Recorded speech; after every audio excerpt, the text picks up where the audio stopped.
नारायण रामचंद्र रहाणे हे पालघर जिल्हाधिकारी कार्यालयाच्या परिसरातून बेपत्ता झाले आहे। विक्रमगड रस्त्यावरील भोपोली गावाचे ते रहिवासी आहेत।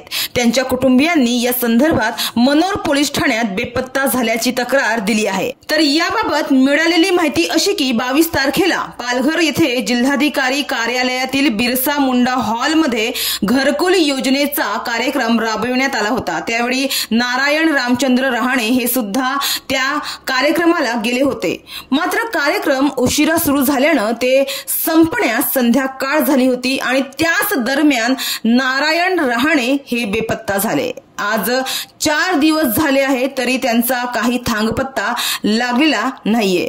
मात्र भोपोली गावाचे सरपंच महेंद्र पाटील व बेपत्ता नारायण रहाणे यांच्या कुटुंबियांचे प्रयत्न सुरू आहे। रेल्वे रूळ, रेल्वे परिसर, जिल्हाधिकारी कार्यालय परिसर सर्वच ठिकाणी त्यांच्याकडून शोध घेतला जात आहे। विविध व्यक्तींना विचारपूस देखील करण्यात येत आहे, मात्र नारायण यांचा शोध लागत नाहीये।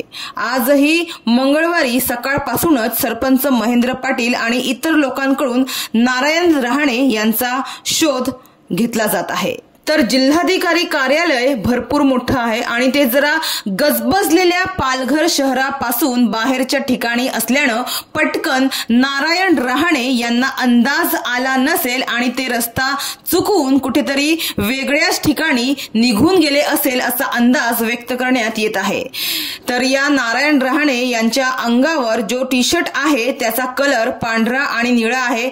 त्याच्यावर हे गजवदना वक्रतुंड महाकाय असं लिहिलेलं आहे। मात्र कुणालाही जर नारायण रहाणे हे दिसून आल्यास त्यांनी 9044742025 किंवा 9970314858 या नंबरांवर संपर्क साधावे अथवा मनोर पोलीस ठाण्यात संपर्क साधावे असे आवाहन करण्यात आले आहे। तर मिसिंगच्या तक्रारींकडे पोलिसांनी जर गांभीर्याने लक्ष दिले तर भोपोली येथील नारायण रहाणे व मनोर येथील बेपत्ता असलेला 17 वर्षीय सत्यम त्रिपाठीचाही शोध लागू शकतो अशीच अपेक्षा आता यांच्या कुटुंबियांकडून व्यक्त करण्यात येत आहे।